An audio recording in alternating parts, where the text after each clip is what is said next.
राधा स्वामी। मैं निकिता नागदेव, विक्रम नागदेव की वाइफ, आज कराची से बात कर रही हूँ।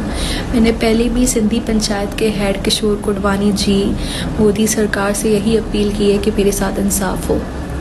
अगर आज मेरे साथ इंसाफ नहीं हुआ तो हर लड़की जो अपने ससुराल में फ़िज़िकल अब्यूज़ का शिकार होती है, अपने हस्बैंड के धोखे का शिकार होती है, तो कभी किसी के साथ इंसाफ नहीं होगा।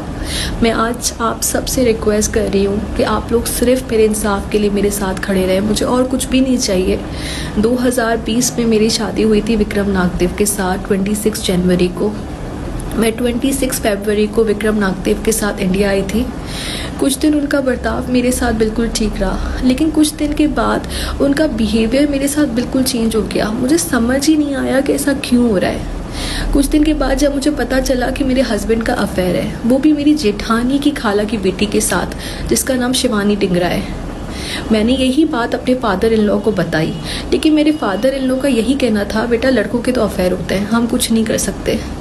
मैं वहाँ इन लॉज पे मुझे कोई सपोर्ट नहीं मिला। मैंने अपने हस्बैंड से भी बात की, लेकिन जब मैंने ये बात की उसके कुछ दिन बाद से मेरे हस्बैंड का मेरे साथ फ़िज़िकल अब्यूज़ बरकरार रहा।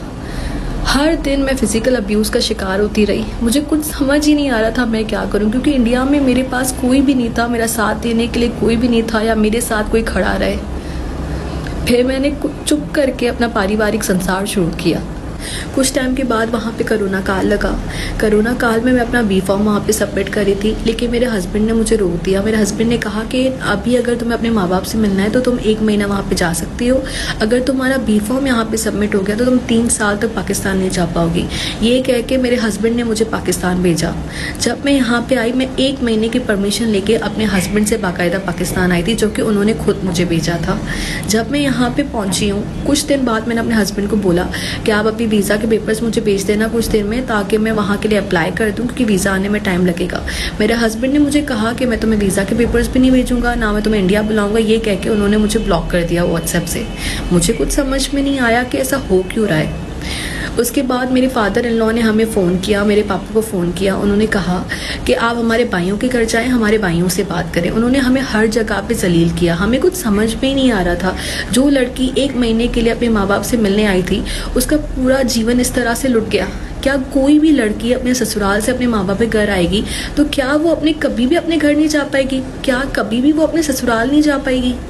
क्या हम लड़कियों का कोई भी घर नहीं है? जब भी हम अपने माँ बाप के घर आएंगे तो हमें ससुराल वाले इस तरह से धमका के हमें अपने माँ बाप के घर ही बिठा देंगे। अब जाके मुझे पता चल रहा है कि मेरे हस्बैंड ने वहाँ पे इलीगली शिवानी डिंगरा से एंगेजमेंट की है, जबकि उनकी वेडेड लीगली वाइफ यहाँ पे पाकिस्तान में अपने माँ बाप के घर बैठी है। मेरा आखिर कसूर क्या है कि मैं 1 महीना अपने माँ बाप से मिलने आई, वो भी मेरे हस्बैंड के कहने पे? क्या कोई भी लड़की अपने ससुराल से माँ बाप से मिलने आएगी तो वो कभी अपने घर नहीं जा पाएगी, अपने ससुराल नहीं जा पाएगी? इंडिया में तो ऐसा कानून है कि वो अपनी औरतों, हर औरत के साथ इंसाफ होता है, हर औरत के साथ न्याय होता है। वहाँ वुमेन एम्पावरमेंट है। मैंने तो कभी नहीं सुना कि एक औरत के होते हुए, एक वाइफ के होते हुए कोई दूसरी शादी कर ले, वो भी इलीगली। मैं आज श्री नरेंद्र मोदी जी से, रिस्पेक्टेड किशोर कुडवानी जी से आज फिर से अपील करती हूँ कि आप प्लीज़ इसके ऊपर सख्त कार्रवाई करें और प्लीज़ विक्रम नागदेव को पाकिस्तान डिपोर्ट किया जाए और उसकी इलीगल स्टेप के लिए उसके ऊपर सख्त कार्रवाई की जाए। जब मुझे शिवानी डिंगरा के बारे में पता चला कि मेरे हस्बैंड उनसे एंगेजमेंट करने जा रहे हैं, वो भी इलीगली, तब मेरे वालिद ने, मेरे पिताजी ने शिवानी डिंगरा के पिताजी से रिक्वेस्ट की बाकायदा कि आपकी बेटी तो सिंगल है, आप हमारी बेटी का घर क्यों बर्बाद करें। शिवानी डिंगरा के पिताजी के चंद अल्फाज ये भी थे जो उन्होंने मेरे पिताजी को कहे थे। उन्होंने कहा था कि इंडिया का माहौल बहुत फॉरवर्ड है, इंडिया में लड़कियों के अफेयर हो जाते हैं, हम कुछ भी नहीं कर सकते। ये शिवानी डिंगरा के पिताजी के अल्फाज थे जो उन्होंने मेरे पिताजी को कहे थे जब उन्होंने अपनी बेटी के लिए उनसे रिक्वेस्ट की थी। मैंने यही रिक्वेस्ट शिवानी डिंगरा को भी की थी कि आप तो सिंगल हैं, आप तो कहीं पे भी शादी कर सकती हैं, आप मेरा घर क्यों बर्बाद कर रही हैं। शिवानी डिंगरा के यही अल्फाज थे कि मैं विक्रम नागदेव को नहीं जानती, और आज जाके उसने विक्रम नागदेव से एंगेजमेंट कर लिया। मैंने उसको 100 बार ये रिक्वेस्ट की, 100 मैसेजेस किए कि आप प्लीज़ मेरा घर बर्बाद मत करें। हमारे माँ बाप ने तो कभी हमें ये संस्कार नहीं दिए बेटा कि तुम किसी और औरत का घर बर्बाद कर दो, किसी और के हस्बैंड से तुम शादी कर लो। हमारे माँ बाप ने तो हमें यही संस्कार दिए हैं। हमारे आदरणीय गुरु ग्रंथ साहिब जी के लिए गए फेरे आपको 7 जन्मों का साथी बनाते हैं। क्या मेरे उन 7 फेरों का कोई मोल नहीं?